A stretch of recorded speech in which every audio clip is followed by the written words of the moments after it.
ఇక్కడికి వచ్చిన నా అన్నదమ్ములందరికీ, ఆడపడుచులందరికీ, పెద్దలందరికీ, పిఠాపురంలోని పెద్దలందరికీ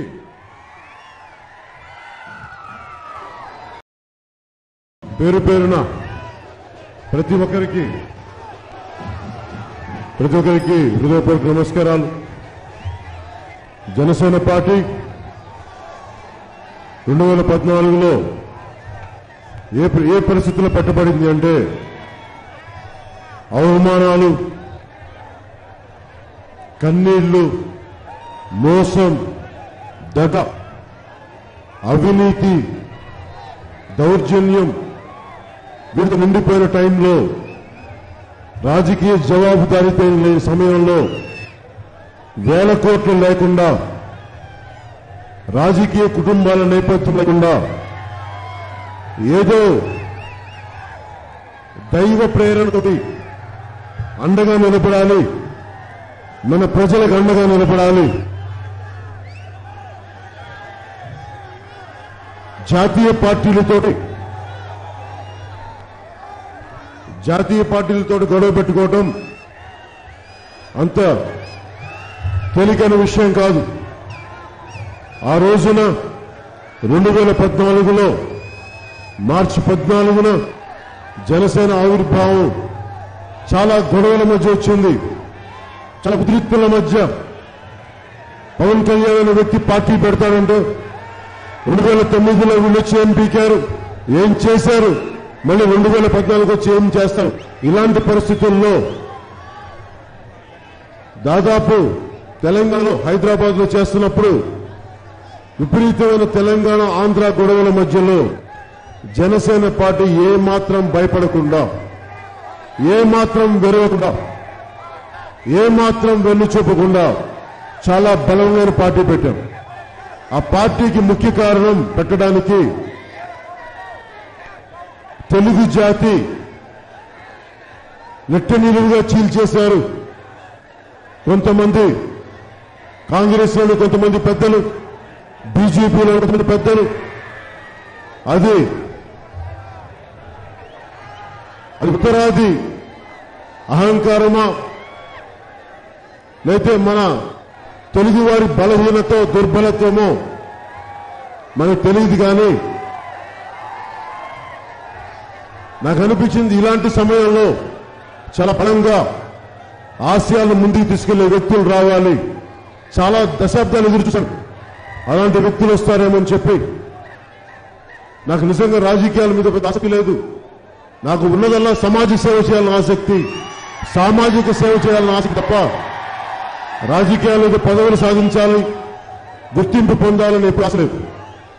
కానీ విలువలు పడిపోతా ఉంటే ఒక్కడు మాట్లాడేవాళ్ళు లేరు. ఈ రోజున ఎందుకు ఆ జై భీమను జనందికి పట్టుకున్నానంటే,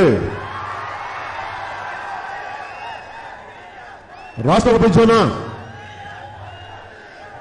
మనం ఇప్పుడు దాకా అంబేద్కర్ గారు చెప్పింది అణగారిన వర్గాలు, వెనుకబడిన కులాలు ఏకమై సామాజిక న్యాయం జరగాలి, సామాజిక సమతుల్యత జరగాలి. అలాంటి పరిస్థితుల్లో దళితులే ఆ రాజకీయ వ్యవస్థ ఎలా చేసింది అంటే, తెలంగాణ దళితులు వేరు, ఆంధ్రప్రదేశ్ దళితులు వేరు, ఆంధ్రప్రదేశ్లో ఉన్న అగ్రకులాలు వేరు,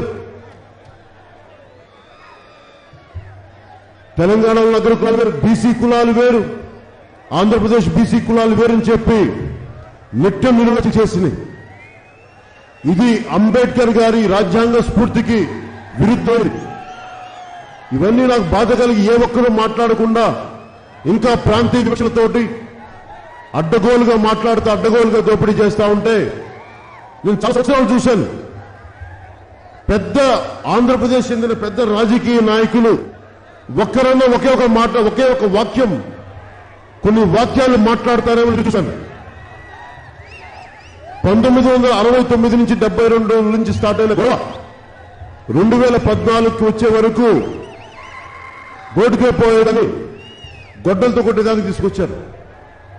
ఇంత పరిస్థితుల్లో ఏ ఒక్కరైనా సరే ముఖ్యమంత్రి చంద్రబాబు గారు కానీ వైఎస్ జగన్మోహన్ రెడ్డి గారు కానీ తెలంగాణ నాయకులు ఆంధ్ర వాళ్ళని దోపిడీదారులు దౌర్జన్యకారులు దోపిడీ చేసే వాళ్ళు మాట్లాడుతూ ఉంటే కనీసం ఒక్కళ్ళన్నా బలంగా మాట్లాడతారంటే